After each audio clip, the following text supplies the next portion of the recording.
साथियों नमस्कार, मैं आपका भाई विशु यादव। साथियों, इस देश में चुनाव समय पे हो जाते हैं, चुनाव के परिणाम समय पे हो जाते हैं। अगर वो चुनाव होना है तो वो भी समय पे आप देख रहे हैं होने जा रहा है। लेकिन इस देश की युवा, इस देश की जनता जैसे पहले घिसती आ रही थी वैसे ही अब भी वही हाल है। आज मैं बात करना चाहूँगा एक ऐसी भर्ती के बारे में जिसका परीक्षा भी हो चुका है, मामला कोर्ट में गया, कोर्ट में भी चला, बच्चे पैसे लगा के कोर्ट में भी लड़े, लेकिन अभी तक उनको न्याय नहीं मिला है। आप समझ चुके होंगे, मैं बात करना चाहूँगा उत्तर प्रदेश में जूनियर एडेड शिक्षक भर्ती के बारे में। साथियों, जूनियर एडेड का जो विज्ञापन है, मार्च 2021 में इसका विज्ञापन आता है। उस समय के शिक्षा मंत्री सतीश द्विवेदी जी थे। परीक्षा कोरोना काल हुआ तो उसके बाद से ही मतलब टली, फिर जाके पेपर जो है अक्टूबर 2021 में इसका पेपर होता है। रिजल्ट जो है कि नवंबर 2021 में 15 नवंबर को इसका रिजल्ट आ जाता है। 3,25,000 के करीब छात्रों ने आवेदन किया था, जिसमें 45,000 के करीब जो है कि छात्र पास करते हैं एग्ज़ाम। यहाँ तक तो ठीक चल रहा था चीज़ें, लेकिन उसके बाद कुछ छात्र जो हैं, मैं पूरे मामले को आपको विस्तार से समझाऊंगा और आप भी विचार करिएगा कि इन छात्रों के साथ कितना अन्याय हो रहा है। ठीक है। अब उसमें क्या होता है कि कुछ छात्र जो हैं कि चले जाते हैं कोर्ट में। उनका मामला क्या रहता है, कुछ छात्रों को ये रहता है कि भाई हमारा 1-2 नंबर बढ़ना चाहिए था लेकिन नहीं बढ़ पाया किसी कारणों से, तो उनको लगा कि नहीं हमें कम नंबर मिला है, तो वो चले गए कोर्ट। कुछ ऐसे भी छात्र थे कि जिनका रिजल्ट ही नहीं आया था, यानी कि OMR में उन्होंने गलत भरा था, उनको डाउट था नहीं हम हमारा सही है, तो वो भी चले गए कोर्ट। ठीक है भाई, सबको राइट है जाने का।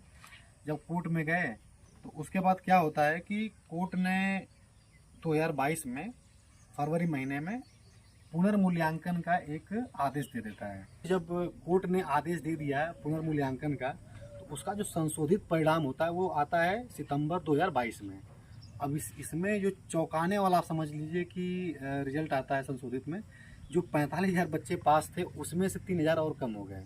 यानी कि जिन छात्रों को ये उम्मीद थी कि भैया हमारा OMR गलत भरने से रिजल्ट रुका हुआ है, तो संशोधित परिणाम आएगा तो उसमें हमारा नाम होगा, तो लेकिन वो तो अपने तो डूबे से ना, जो 3,000 चयन मतलब कि जो पास थे उनको भी ले डूबे।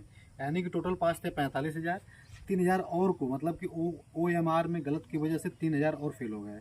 समझ रहे हैं। अब संख्या हो गई कितनी, 42,000। ठीक है। अब ये जो 3,000 बाहर हुए ये भी चले गए कोर्ट। भैया हमारा क्या गलती था, हम तो हमारा तो रिजल्ट आ चुका था। भाई कोई सबको अधिकार है, अब कोई परीक्षा पास किया है और अचानक से वो कोर्ट की वजह से बाहर हो जाए तो वो तो लड़ेगा ही ना। ठीक है। अब वो भी चले गए कोर्ट, लेकिन कोर्ट ने 2024 में, ये अभी फरवरी महीने में, ये याचिका खारिज कर दी। उसने ये सभी एविडेंसों को देखा, सभी सबूतों को देखा और देखने के बाद कोर्ट ने ये कहा कि नहीं ये लोग गलत हैं। ठीक है, ये लोग गलत हैं, इन्होंने OMR सीट गलत भरी है। और सभी चीज़ों को देखते हुए, सभी सबूतों को देखते हुए कोर्ट ने क्या किया कि वो याचिका ही खारिज कर दिया। अब इस भर्ती में कोई पेचा नहीं है, कोई विवाद नहीं है। लेकिन साथियों, सब कुछ होने के बाद आप समझिए कि 2021 की आई हुई भर्ती है और 2024 चल रहा है, लेकिन अभी तक बच्चों को न्याय नहीं मिला है। परीक्षा हुई, विज्ञापन निकला, परीक्षा हुई, उसके बाद कोर्ट में बच्चे लड़े, लेकिन अभी तक उनको न्याय नहीं मिला है। कोर्ट में लाखों रुपए लगा के बच्चे लड़े। ठीक है। अब जब याचिका खारिज हो चुकी है, सभी विवाद हल हो चुके हैं, तो उन बच्चों को न्याय क्यों नहीं मिल रहा है, क्यों उनको आंदोलन करना पड़ रहा है।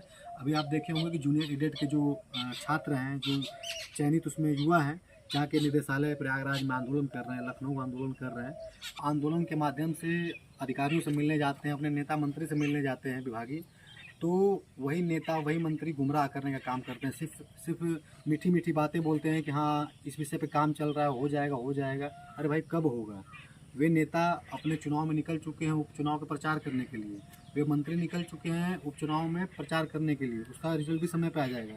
लेकिन इन बच्चों का रिजल्ट कब आएगा, कब इनको नौकरी मिलेगी, कब इनको ज्वाइनिंग मिलेगा। भाई दिवाली है, हमें तो उम्मीद ये थी कि ये सरकार उन बच्चों को इस दिवाली पे तोहफा दे, ज्वाइनिंग दे देती, हजारों परिवारों के घर में खुशियाँ आती हैं। वही सच्ची दिवाली होती है एक युवा के लिए, उसके परिवार के लिए।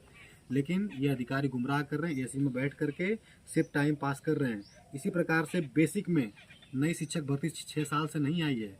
हम लोग लगातार 6 साल से आंदोलन कर रहे हैं, लेकिन अधिकारी अनुपात समानुपात का बहाना बना रहे हैं। आप देख रहे होंगे कि दिल्ली शिक्षा मंत्रालय ने अभी 2 दिन पहले एक रिपोर्ट भेजा है जिसमें 1,40,000 के करीब उन्होंने बताया है कि पद रिक्त हैं। अब दिल्ली का शिक्षा मंत्रालय कह रहा है कि 1,40,000 पद यूपी में रिक्त हैं, लेकिन यही यूपी के शिक्षा मंत्री और यूपी के जो सर्वोच्च अधिकारी हैं कहते हैं कि अनुपात समानुपात बराबर है। वहीं मुख्यमंत्री जी कहते हैं कि आयोग बन गया, भर्ती आने वाली है, या शिक्षा मंत्री जी कह रहे हैं कि अनुपात समानुपात बराबर है। तो कहीं न कहीं ये बहुत ही गलत हो रहा है युवाओं के साथ। हमारी सरकार से यही अपील है कि युवाओं के मुद्दों को प्राथमिकता दी जाए, युवाओं को इग्नोर न किया जाए, क्योंकि युवाओं को आप ज़्यादा इग्नोर करेंगे तो जिस ओर जवानी चलती है उस ओर जमाना चलता है। ठीक है, तो युवाओं को इग्नोर करके कोई सरकार ज़्यादा दिन तक राज नहीं कर पाएगी। इसीलिए आज मेरा ये मुद्दा यही था, क्योंकि हमारे जूनियर एजेंट के जो साथी थे कई दिन से उनका कॉल मैसेज आ रहा था, वे एक वीडियो इस मुद्दे पर बनना चाहिए। हमने कहा ज़रूर, क्योंकि युवाओं के मुद्दे पे हमने लगातार आंदोलन किया है, युवाओं के मुद्दे पे हमेशा हमने आवाज़ उठाई है। तो इन हमारे भाई बहनों को, जो हमारे जूनियर एजेंट के हमारे भाई बहन हैं, जो 3 साल से अपने ज्वाइनिंग का इंतजार कर रहे हैं, हमारे भाइयों को न्याय मिलना चाहिए। सरकार से मेरी यही अपील है, और हमारे जो साथी हैं इस वीडियो को ज़्यादा से ज़्यादा शेयर करें ताकि इन साथियों का भला हो सके, क्योंकि इनकी संख्या कम है और इनके साथ कोई खड़ा होना नहीं चाहता है। कि साथियों, अगर आपका भी कोई मुद्दा हो और जिस पे लगे कि नहीं हाँ युवा हित में कोई मुद्दा है, उस पर लगे कि नहीं आपका भाई कोई सपोर्ट साथ दे सकता है, तो कमेंट बॉक्स में आप ज़रूर अपने मुद्दे को आप लिखिएगा। मैं ज़रूर प्रयास करूँगा कि अपने स्तर पर उसको उठाने का और पूरी मदद करने का। बाकी साथियों, आप जुड़े रहिए अपने भाई के चैनल विशु यादव डीएलएड से, और मैं पूरा प्रयास करूँगा कि युवा हित में जितने भी मुद्दे हैं मैं उसको दिखाने का प्रयास करूँगा। बाकी साथियों, थैंक यू सो मच अपना प्यार और सपोर्ट बनाए रखने के लिए। और लाइक फॉलो कमेंट के लिए मैं नहीं बोलूँगा, क्योंकि हमारा और आपका रिश्ता दिल से है। और जब भी लगे कि आपका ये भाई, आपका ये विशु भाई कभी भी आपके काम आ सकता है, या फिर कभी भी मेरे लायक कोई सेवा हो, तो आप कमेंट के माध्यम से आप मुझे मैसेज करके अपने जो समस्या है, अपने जो विषय है, मुझे आप भेजिए। मैं पूरा प्रयास करूँगा अपने स्तर पर उसे उठाने का।